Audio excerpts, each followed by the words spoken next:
Over the last 2 weeks, there has been a raging controversy in a college, in a government college in Karnataka. And the reason is that a group of students, girl students, have decided that they want to wear their hijab in class. Now, the school administration says that this goes against the rules of uniform in the college, and anyone who wants to wear a hijab can do it on the campus, but inside the classroom they must follow all the laid down rules. Today, the Education Minister of the state also responded to this controversy, saying that this is nothing more than politicization of a rule that has existed for a half a century. Incidentally, these students themselves were not wearing the hijab since the beginning of this academic year. It's only at the beginning of this year of 2022 that they took this decision. The allegation is that this is motivated by a group of politicians belonging to the Campus Front of India, the students' organization of the PFI, which in fact is provoking these girls to make this into an issue of identity only for reason of politics. Almost 36 years हो चुका है। 36 years लोग इसको follow किया है। इसमें 94 लड़की का कोई प्रॉब्लम है नहीं। 6 लड़की का वाला से इसको समस्या सृष्टि कर रहा है। इलेक्शन आ रहा है अगले साल। कुछ लोग कोई कार्यक्रम है नहीं उस लोग के पास, इस कारण से ऐसा कुछ करके डिवाइड करके समाज को डिवाइड करके करने वाला है। These same students have come to college for 1.5 years. Now, in one month, how it came? So, hijab is allowed till our compound and till the classroom. Only in the classroom, when you sit in the classroom, you remove that. That's rules of the college. That's not done by me. That's done from the earlier, when Congress MLAs was there, the same rules was there.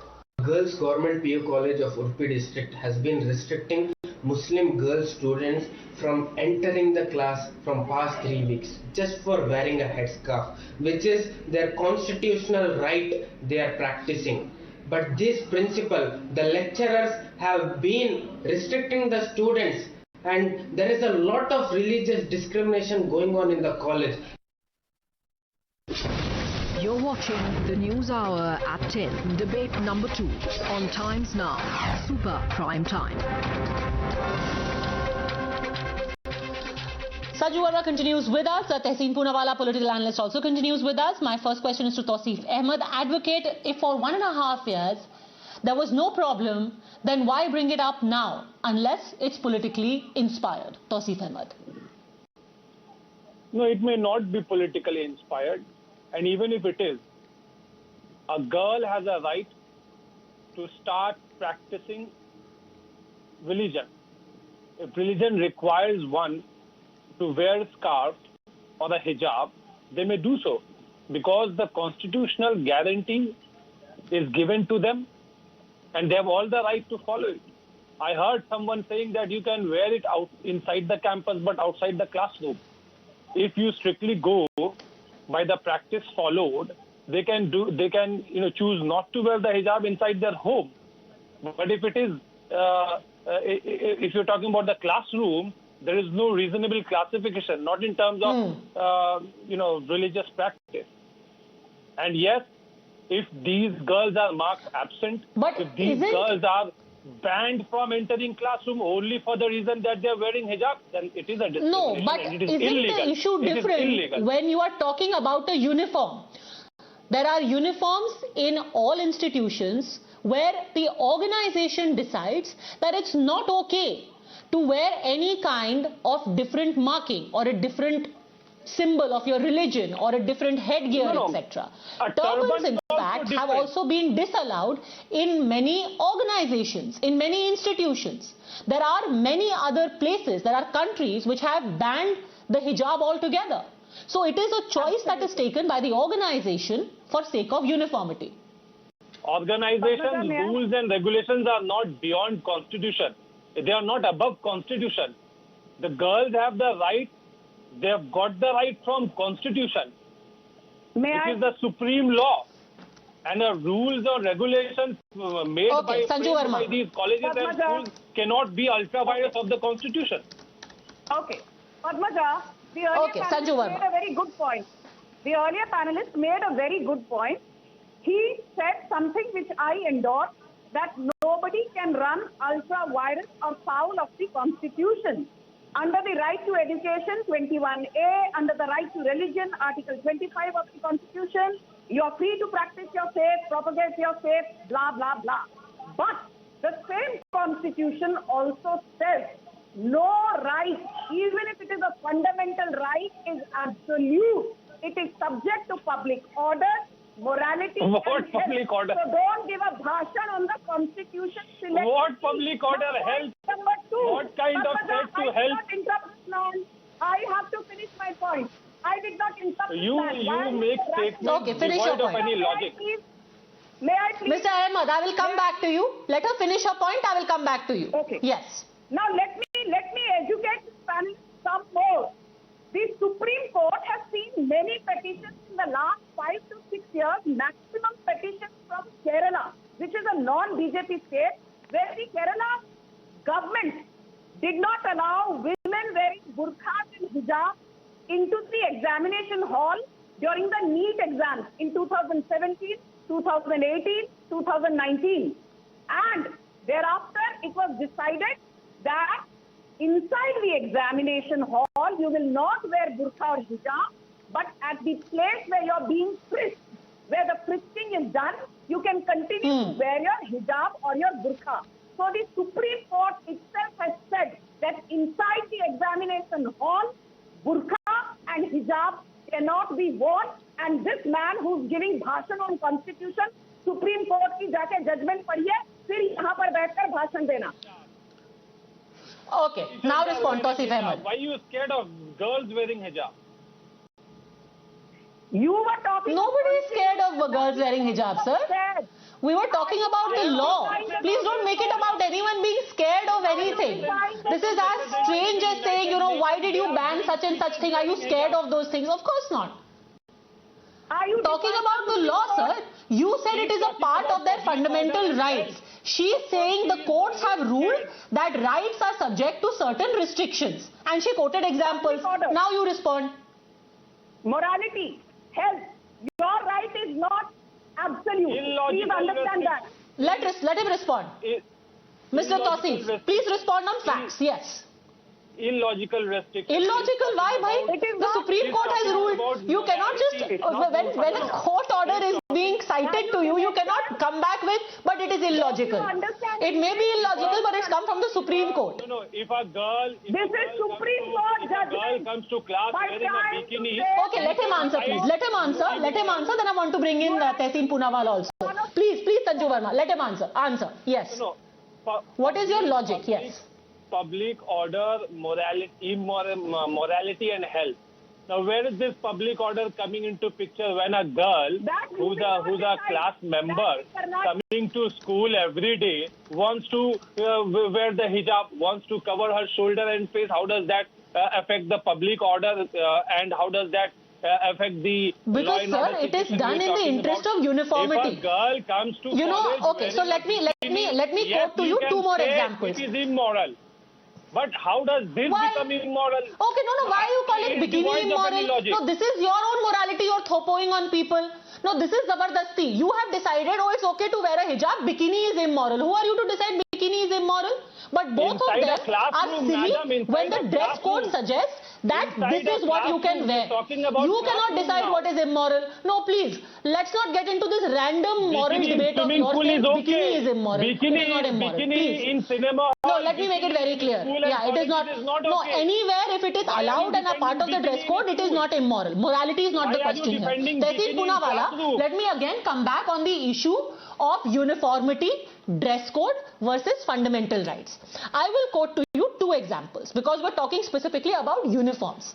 In July 2018, the Supreme Court said that the Muslim Air Force personnel cannot sport a beard against service rules. In fact, this is something that had been challenged in the Punjab and Haryana High Court, went all the way to Supreme Court. These men also said, we are not doing anyone any harm. It is a part of our religion. Supreme Court said, you cannot because it's against the service rules.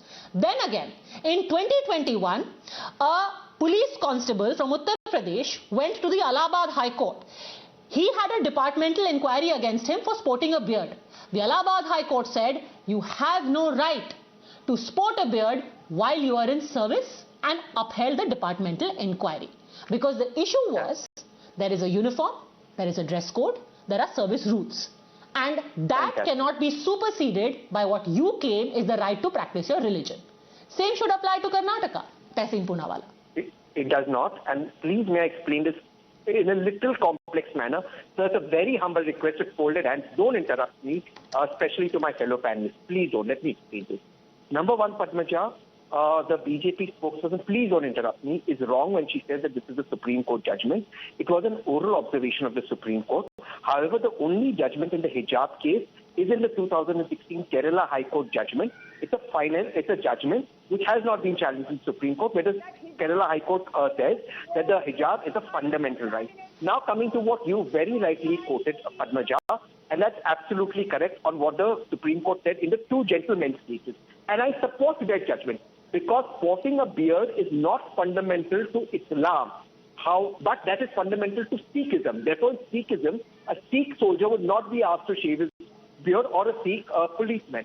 However, in this particular case of this particular school, the Karnataka Education Minister is on record saying, look, the Karnataka state does not have a uniform code for uniforms, nor does it have any rules for uniforms. In fact, there are no written rules out there. It goes on to further say that, look, at this point, there have been previous cases where, with documented evidence, when 2020, 2019, there were women who were sporting the hijab. The question, therefore, has, when the government itself has no rules, the school has denied it. The college has denied it.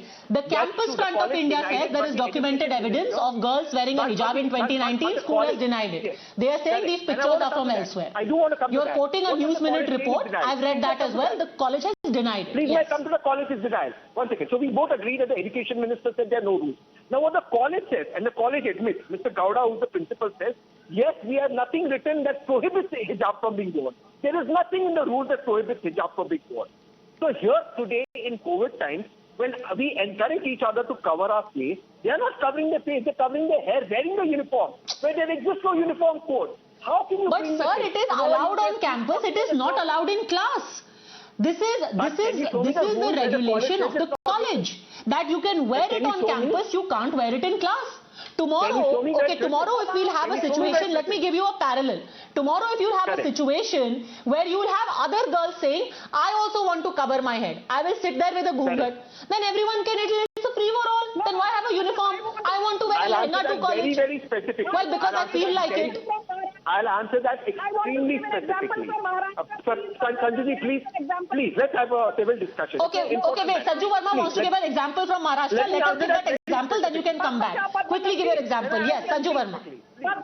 Padmaja, recently. No, let's answer that anecdotally. No, let her answer. Yes. Okay, but I want to answer what... No, please hold on now. You can't continue to lie. Padmaja, recently, about 5 to 6 months back, and this incident got huge coverage in the local vernacular Marathi media in Satara district. You know, after Raksha Bandhan, 2 girls went to a government school. They were still wearing rakis, and one of them had mehndi on her hand.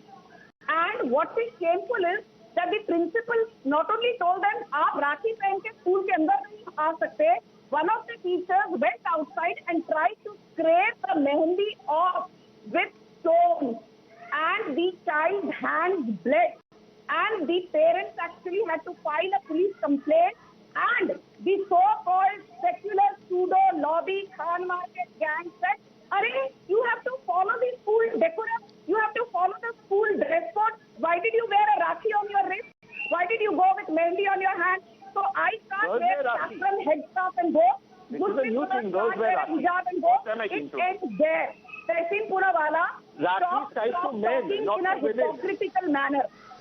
No. In many cultures, girls also wear a rakhi. Tehseen. We also tie rakhi.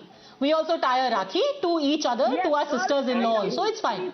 It happens. It's a practice. Now, please may I answer what you said specifically? If there was such an incident in the school, yes, that is wrong. And that does not justify another wrong. 2 wrongs don't make a right. Padmaja, I did not not only see is this a you violation raising of your voice. Article 25 and Article I did 21 not see you law, raising this your is a voice right to education, for young but girls this is in also a Punjab. violation of these girls' right to practice No. up to Article 14. But to sir, right to we equality. just explained to They you, are not okay, just a disturbing second, the you public also covering their accepted hair.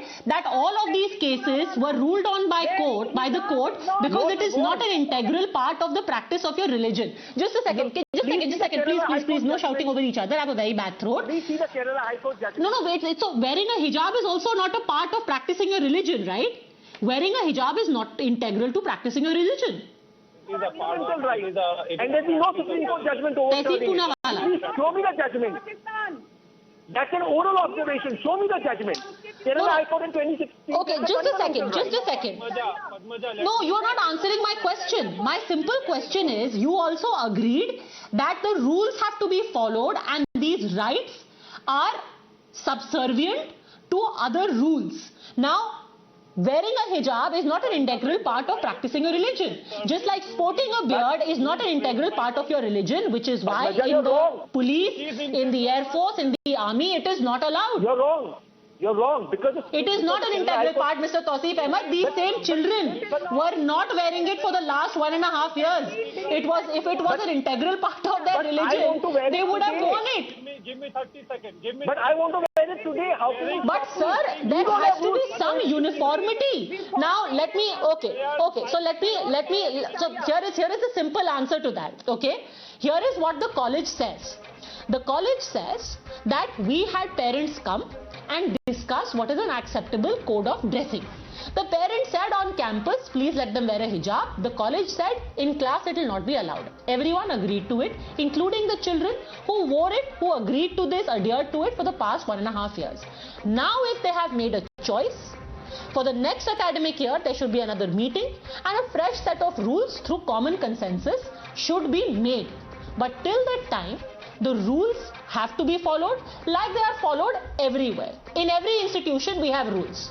And that is how we function in the society. I'm going to leave it at that. Let's hope that the standoff between the college and the kids ends. Thanks very much, both gentlemen. Sanju Verma for joining me. Thanks for watching.